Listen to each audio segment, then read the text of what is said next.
पुढचा प्रश्न 90वा. काय म्हणले?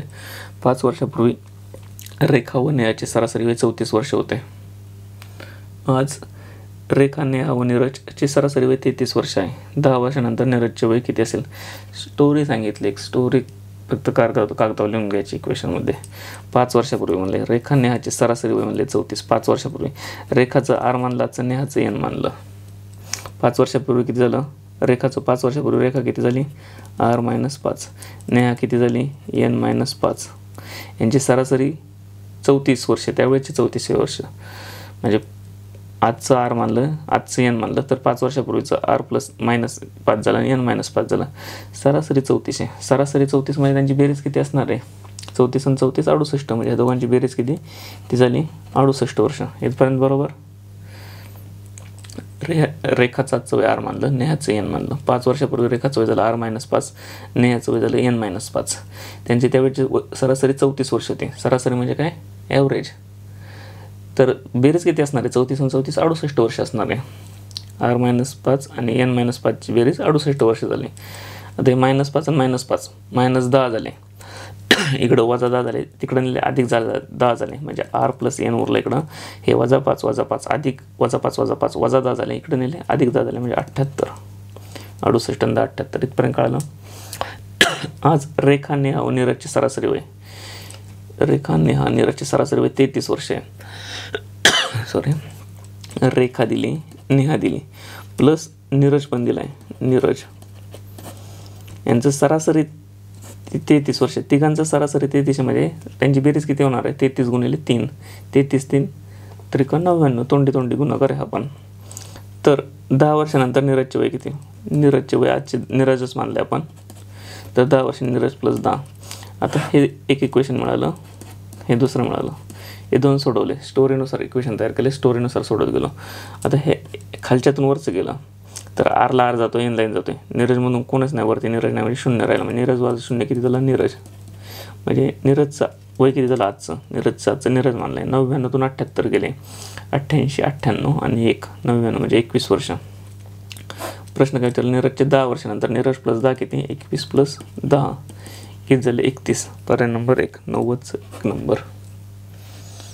बरोबर. पुढचा प्रश्न घेऊ 91.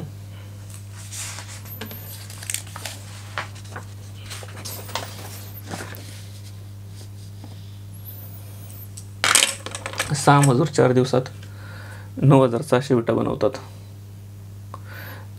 तर 18 मजूर 2 दिवसात किती विटा बनवतील? काहीच नाही. प्रश्न स्टोरी म्हणून काय कोणता फॉर्म्युला लक्षात ठेवायचा नाही, काहीच नाही. स्टोरी म्हणून बघितला. 6 मजूर आहे, 4 दिवस आहे, 96 विटा आहे. 18 मजूर आहे. हे 6 मजूर होते. मजूर किती केले? तिप्पट केले. 18 मजूर झाले. आता मजूर वाढवले तर काम पण जास्तच होणार आहे. हे 96 जे काम होतं ते पण तिप्पटच होणार ना. एकूण किती विटा बनवतात ते काढायचे आपल्याला. मजूर 6 पट केले, मजूर दुप्पट केले तर काम दुप्पट होणार विटा बनवण्याचं. मजूर 4 पट केले, जेवढे पट मजूर वाढून आपण बघा ना, शेतात मजूर वाढवले तर काम पण फास्ट होतं, किंवा मजूर वाढवले की तेवढ्या दिवसात जास्त काम होतं. 6चे 3 पट मजूर वाढवले, 6चे 18 मजूर केले, तर जे विटा बनवणार होतं ते एक्स्ट्रा 12 लोकांनी अजून जास्त विटा बनवल्या. म्हणजे आधी 9,600 बनवत होते, आता 9,600 × 3, कारण मनुष्यबळ वाढलेलं आहे. सॉरी, पण इथं ट्विस्ट काय आहे? आधी 4 दिवस काम करत होते, आता 2च दिवस काम करतात. ठीक आहे ना, आधी जास्त दिवस काम केलं म्हणून जास्त झालं. आता दिवस निम्मच केले म्हणजे याच्या निम्मच काम होणार, याच्या निम्म झालं. एवढं काम होणार आता विटा बनवायचं. आता हा गुणाकार पण कसा करायचा? 9600 / 2 तोंडी आलं पाहिजे. 96चे निम्मे 100चे निम्मे 50, 98चे निम्मे 49, म्हणजे 96चे निम्मे किती असणार? 48. आणि 48 × 3, 48 × 3 किती? 50 × 3, 50चे 3 पट केले, 50 × 3 150. तर 48चे म्हणजे 2 जे जास्तीचे धरले होते आपण, ते 2 जास्तीचे वजा करायचे. म्हणजे 42 6, 150 म्हणून 6 गेले 144, आणि त्याचे 2 शून्य खालचे 144 आणि हे 2 शून्य. लक्षात हात. आणि पर्याय नंबर 4 नंबर. 144 वरती 2 शून्य म्हणजे 4 नंबर. 91चा 4 नंबर. गुणाकार तोंडी लक्षात आलं हे इक्वेशन. 96चे निम्मे 48 इथपर्यंत कळालं. 2 शून्य प्रत्येक पर्यायात नंतर मांडणारच आपण गुणाकाराचे. म्हणजे 96चे निम्मे 48. हे नसलं समजलं तर 100चे निम्मे 50 माहिती आहे. मग कितीचे निम्मे 49 होणार? 98चे. आणि 96चे निम्मे 48. आणि त्याला 3 निवडायचं. 48 गुणिले 3. 48चा पाडा येत नाही पण 50 येतोय. 50 गुणिले 3 150 होते. मग 48 गुणिले 3 म्हणजे 2 जास्तीचे धरले होते आपण 50 गुणिले 3 का? मग 2 वजा करायचे. 150तून 2 3 वेळा वजा केले म्हणजे 32 6. 150तून 6 गेले 144. आणि हे 2 शून्य जसे जसे. 91 समजलं. 92 काय म्हणलं प्रश्नात? 54 किलोमीटर तास किलोमीटर अवर पर. मागाचाच प्रश्न. Distance is equal to speed into time. Distance is equal to speed into time हे दिलं आहे. 54 किलोमीटर तास आपण मागाशी शिकलो. स्पीड कसा मानलायचा? 54 किलोमीटर पर अवर आहे. पर मीटर मीटरमध्ये म्हणजे याचं 54 किलोमीटर पर अवरचं मीटर पर सेकंद केलं पाहिजे. म्हणजे 54 किलोमीटर आहे. मग 54 मांडताना कसं म्हणायचं? 54,000 मीटर गेली पर 36 सेकंद झालं स्पीड. 9 सेकंद. 9 सेकंद. एक टेलिग्राफ पोल ओलांडायचे. पोल ओलांडत असले तर ट्रेनची लांबी म्हणजेच डिस्टन्स होणार आहे. ही ट्रेनची लांबी म्हणजेच डिस्टन्स होणार आहे. जर ती प्लॅटफॉर्म ओलांडत असते तर प्लॅटफॉर्मची लांबी पण मिळवायची. झालं. हे इक्वेशन सोडवलं. 2 शून्याला 2 शून्य गेले. 9 1 9 9 चौक 36. 4 1 4 खाली उरले 4 3 12 खाली उरले 2 4 25 135 मीटर. 3 नंबर. 92चं 3 नंबर. बरोबर. काही नाही, एकच फॉर्म्युला आहे. ते 18 3 ते कन्फ्युजन करण्यापेक्षा 54 किलोमीटर म्हणजे 54,000 मीटर पर 36 सेकंद असं म्हणायचं. समजून जातं. पुढचा प्रश्न 93. काय म्हणलंय? सिरीज दिली. सिरीजचा प्रश्न आहे हा. तोंडी तोंडीचे तसं पाहिलं तर 3 6 11 18. 3 6 11 18. आणि इथं विचारले काय? हा फरक किती? 3. हा फरक 5. हा फरक 18तून 11 गेले 7. 3 नंतर 5 नंतर 7 नंतर हा किती असणार आहे? 3 5 7 2 2 मिळाले 9. 18 9 27. पर्याय नंबर 4. 93चं 4 बरोबर. पण असे 100 प्रश्न सोडवले तर फायदा नाही सिरीजचे सराव म्हणून, कारण हा प्रश्न सोपा आहे. तर सिरीजच्या प्रश्नात आपले काहीतरी SOP पाहिजे, स्टँडर्ड प्रोसिजर, की हे पहिल्यांदा करणार. तर सगळ्यात पहिल्यांदी गोष्ट म्हणजे मी फरक काढणार. फरक काढून उत्तर मिळालं ठीक आहे. दुसरी गोष्ट फरक नाही काढला, फरकाचं फरक काढून चेक करणार, उत्तर मिळालं ठीक आहे. तिसरी गोष्ट फरक नाही मिळणार, अल्टरनेटिव्ह जाणार, इथून इथं जाणार, काय आहे का त्यांचं रिलेशन, इथून इथं जाणार एक एक सोडून, तिथं काय आहे का नाही. फरक नाही निघालं, अल्टरनेटिव्ह करून जाऊन बघितलं, फरक काढून नाही निघाल्यानंतर याचं नाचं काय गुणाकार करून रिलेशन आहे का, 3 गुणिले 2 करून, 6 गुणिले अजून 2 करून किंवा 3 गुणून, नंतर गुणाकार एक चेक करणार, नंतर भागाकार एक चेक करणार, नंतर स्क्वेअर आहे, स्क्वेअर रूट, असे 4-5 पॉईंट काढून ठेवणार. त्यात बसलं तर पटकन सोडवणार, नाही तर पुढच्या गणितावर जाणार. ते माहीत पाहिजे कोणती पद्धत, कोणकोणत्या स्टेप्स घ्यायच्या, किती वेगात घ्यायच्या. 94 काय म्हणलं आहे प्रश्नात? अमर्त्याच्या घरापासून, डायरेक्ट सोडू, प्रश्न नको वाचायला दे, प्रश्न वाचता वाचता सोडू. अमर्त्याच्या घरापासून पश्चिमेकडे शाळेकडे, त्याचं घर इथं आहे, पश्चिमेकडे शाळेकडे 4 किलोमीटर चालत गेला. हे उत्तर वरचे, पूर्व उजव्या बाजूचे, दक्षिण खाली आणि पश्चिम इकडं डाव्या बाजूला गेला. पश्चिमेकडे 4 किलोमीटर चालत गेला आणि तिथून 2 किलोमीटर उत्तरेकडील बँकेत गेला. इथून 2 किलोमीटर उत्तरेकडे 4 आला, 2 किलोमीटर उत्तरेतील बँकेकडे गेला.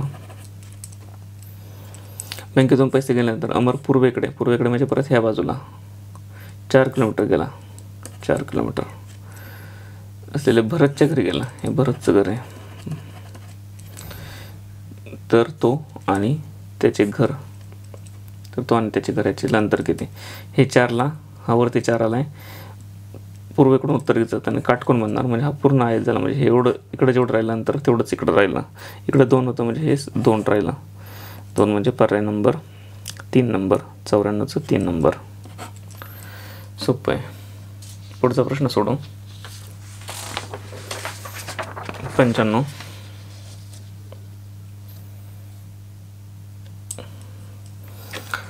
सर्व मोगरा शेवंती आहेत. लिहितानाच असं लिहायचं विधानं दिलेत. हे मोगरा, हे सर्व मोगरा शेवंती आहेत. शेवंती सगळे आता इथलचा मोगरा घेतला तरी तो शेवंती होणार. इथलचा घेतला, कुठलचा घ्या सर्कलमधला, तो शेवंती तर आलाच पाहिजे म्हणून शेवंती बाहेरून घेतला. सर्व शेवंती फुले आहेत. हे सर्वचे शेवंती असेच फुले आहेत. फुले म्हणजे अजून बाहेर आले. आता याच्यातलं कोणतं पण शेवंती घ्या. इथलचा, इथलची घ्या, इथलची, तर फुलेच्या आतच आली पाहिजे. झालं विधान. निष्कर्ष काय दिलेत? सर्व फुले मोगरा आहेत. ही सर्वच्या सर्व फुलं मोगरा आहेत का? इथलचं फुल घेतलं तर ते मोगरा होईल का? नाही, मोगरा फक्त ह्या सर्कलमध्ये येणारच होणार, इथलचं फुल होणार नाही. म्हणजे पहिलं विधान चुकलं.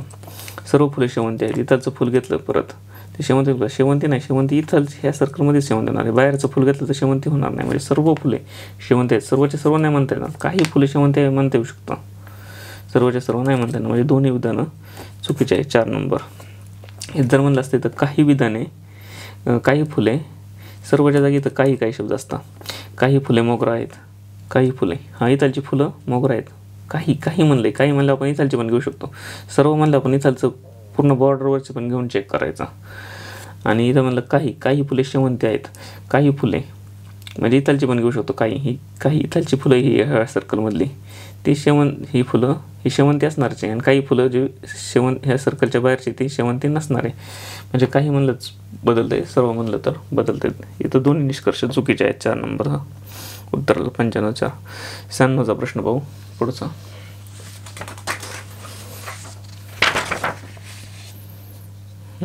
हा प्रश्न, ट्रायंगल मोजायचे, त्रिकोण किती आहेत? परीक्षेच्या आधी काय करायचं? 2-3 दिवस त्रिकोण मोजायचे, चौकोन मोजायचे, असले ट्रिक्स वगैरे यूट्यूबला पाहायच्या. इतर वेळेस काहीच अभ्यास करायचा नाही. असं काही ट्रिक्स पण पाहिजे नाही, काहीच नाही. परीक्षा आधी 2-3 दिवस. मी यावेळेस ते पण नव्हतं बघितलं. आणि तरी तिथं रन टाईम बघितलं, सेम आकृती दिसते. हा एक भाग, दुसरा भाग, तिसरा भाग, चौथा भाग, बरोबर आहे. हे असे 4 भाग केले. मग 3 भाग लपून ठेवले मी आधीच आणि फक्त 1 भाग उघडा ठेवला. तर त्याच्यात किती ट्रायंगल बनले? किती बनले? 1, 2, 3, 4, 5, 6. नंतर हा बेस मानला, तर ह्या बेसवरती इथपर्यंत एक, हा असा, ह्या बेसवरती इथपर्यंत एक बांधला आणि इकडच्या बाजूला एक बांधला. म्हणजे 6 नंतर इकडं 7 असा आणि इकडं 8. हा बेस मानला. दिसतंय? लक्षात आधी परत पहिल्यापासून सांगतो. हे पहिले 3 भाग लपून ठेवले, एक बघितला फक्त. 1, 2, 3, 4, 5, 6. नंतर हा बेस मानला 6. नंतर ह्या बेसवरती असा एक 7 आणि इकडं एक 8. हा बेस मानला. सेम इकडे एक 9 आणि इकडे एक 10 झाले. नंतर हा बेस मानला, एक बाजू बेस मानून बघितले 10. नंतर हा 11 आणि हा बेस मानला 12. इथपर्यंत परीक्षेत मिळालो. आणि हा 12 इथं बनणार, 12 इथं म्हणजे 12 चौक 48. किमान 48 तर बनणारच आहे. 48पेक्षा 2 कंबाईन केलं तर असं पण बनवू शकतो. मग 48 प्लसच उत्तर पाहिजे. 48 प्लस एकच पर्याय असा, पुढं चेकसुद्धा नाही केले. 2 नंबर दिला, बरोबर आला. 48 प्लस एकच पर्याय होता. फक्त एकातले मोजता आले पाहिजे पटकन. हे रन टाईम सुचलं पाहिजे. आता 48 इथं आलो, 12 चौक 48. 48 नंतर कंबाईनवाले 49, 50, 51. नंतर वरती 52, 53, 54. नंतर अजून 55, 56, 57 आणि 58, 59, 60 असं 60 होते. पण फक्त एक बघितलं सोडून ते 12 निघत होते. 12 चौक 48. 48 प्लस पेक्षा मोठा पर्याय 60 उत्तर. 97वा प्रश्न पाहू. काय म्हणले? जर प्लस म्हणजे मायनस, मायनस म्हणजे प्लस. ओके. हे 15 मायनस म्हणजे काय दिलं आहे? मायनस म्हणजे गुणिले दिलं आहे 3.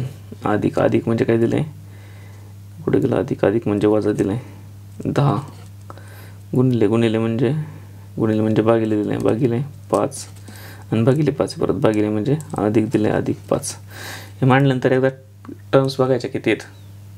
दिसतंय ना, सॉरी, हे मांडलं ना एकदा तर टर्म्स बघायच्या किती आहेत. हे किती आहेत 1 2 3 4 5 1 2 3 4 5. आता क्रॉस चेक करायचं कारण कधी कधी हे भागिले वजा वागे इकडं भागिलेचं वजा येतं नंतर वजा असतं मग एक स्टेप पुढं जातो त्यात एक पद राहून जातं. म्हणजे पद बघितले किती 1 2 3 4 5 5ला 5 आली हे आपण मांडले सगळं.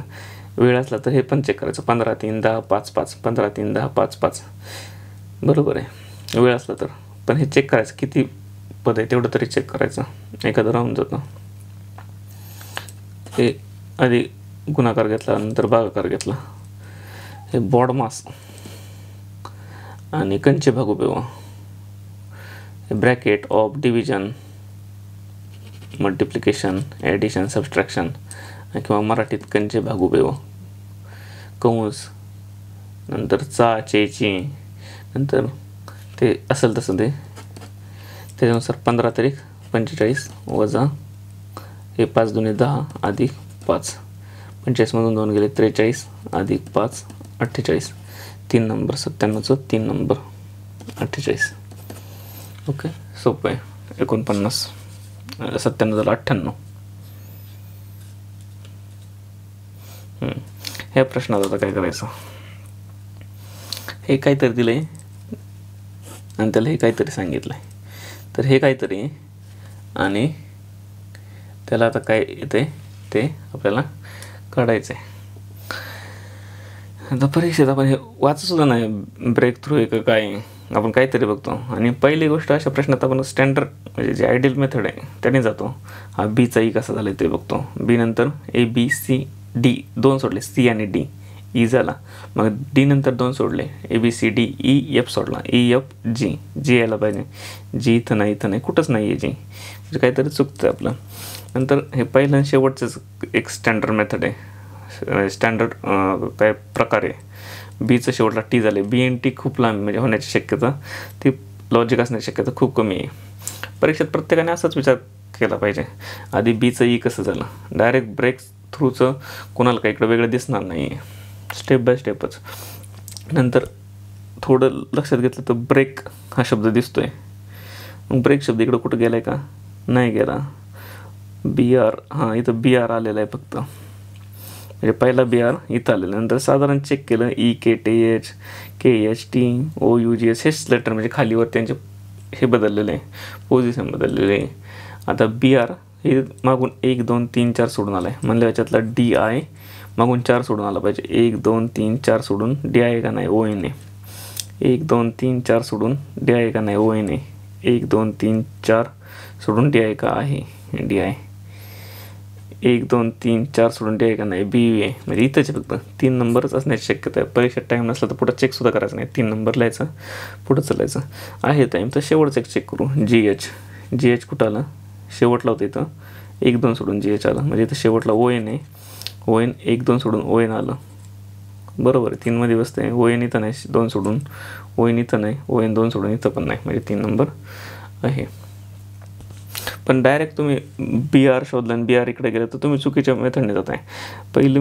पहिलं स्टेप हीच आहे बीचं ईज होतं आहे का ते चेक करायचं दुसरं स्टेप लास्ट लेटर आहे का ते चेक करायचं आणि मग तिसरं स्टेप आहे ते लेटर चेक करायचे कुठं पोझिशन बदललेली आहे का ते याच्या पण स्टँडर्ड 3-4 स्टेप माहीतच पाहिजे. हे झालं की हे झालं की हे ते नाही बसलं हे करणार ते नाही बसलं हे करणार हे 3-4 गोष्टी माहीत असल्या केल्या तर उत्तर येऊन जातं. नसलं आलं तर आपल्याला ठरवलेलं 3-4 स्टेपमध्ये तो पुढचा प्रश्न घ्यायचा. पुढचा प्रश्न 99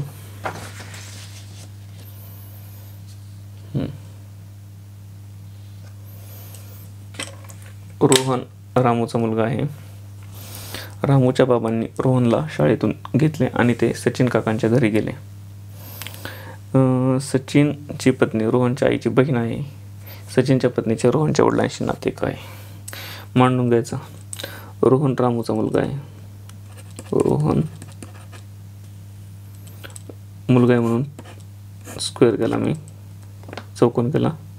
रामूचा मुलगा आहे म्हणजे पुरुष असला तर चौकोन करतो मी स्त्री असले तर गोल करतो. नंतर नवरा बायको असले तर एक रेष मारतो. भाऊ बहीण असले तर 2 रेषा मारतो. खालची पिढी असली तर असं करतो. वरची पिढी असली तर वरच्या बाजूला. रोहन रामूचा मुलगा आहे. रोहन रामूचा मुलगा आहे. रामूच्या बाबांनी रोहनला शाळेतून घेतले आणि ते सचिन काकांच्या घरी गेले.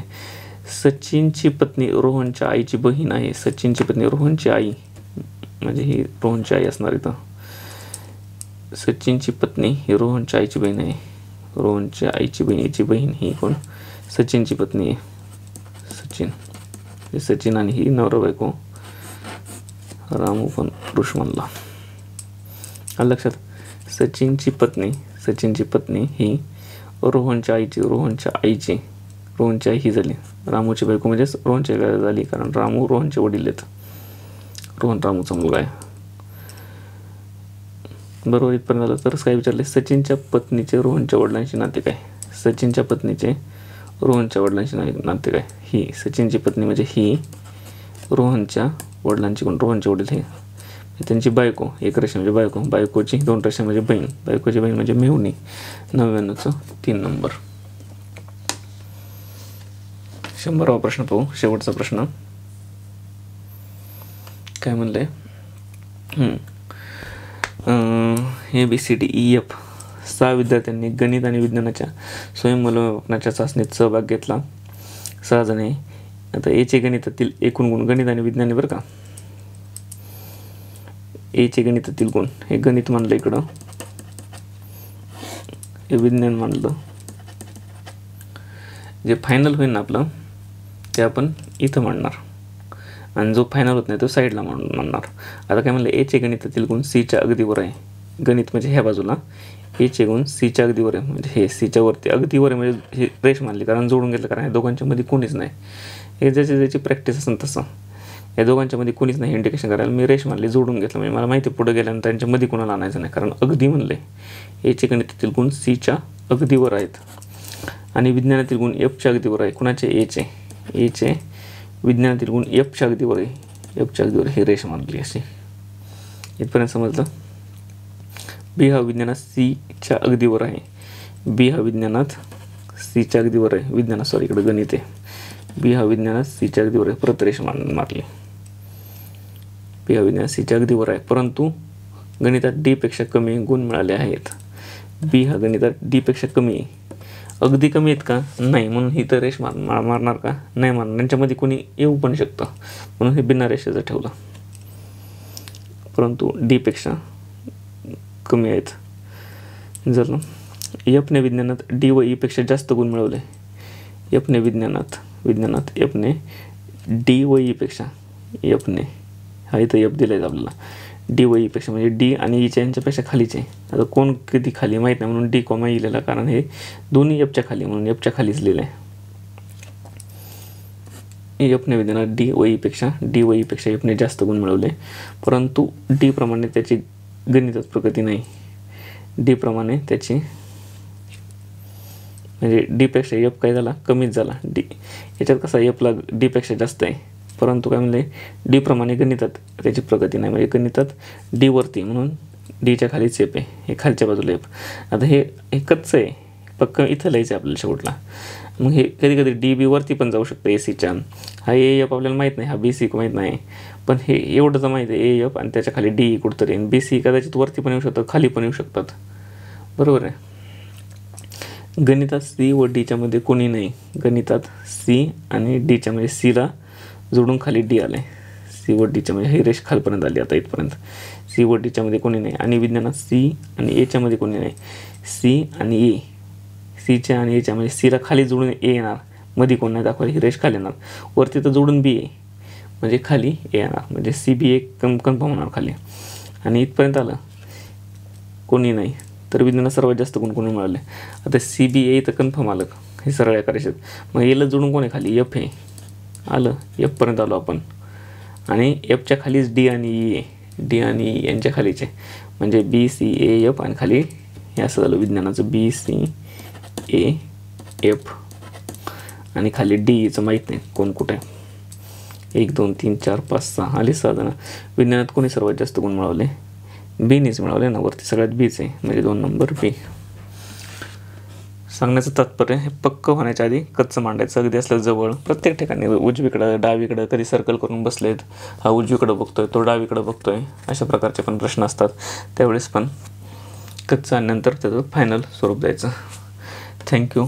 20 प्रश्न पाहिले. पुढच्या व्हिडिओत आपण ग्रुप सीचे पण प्रश्न पाहू. प्रिव्हियस इयर जवळपास सर्वच प्रश्न पाहू. थँक्यू.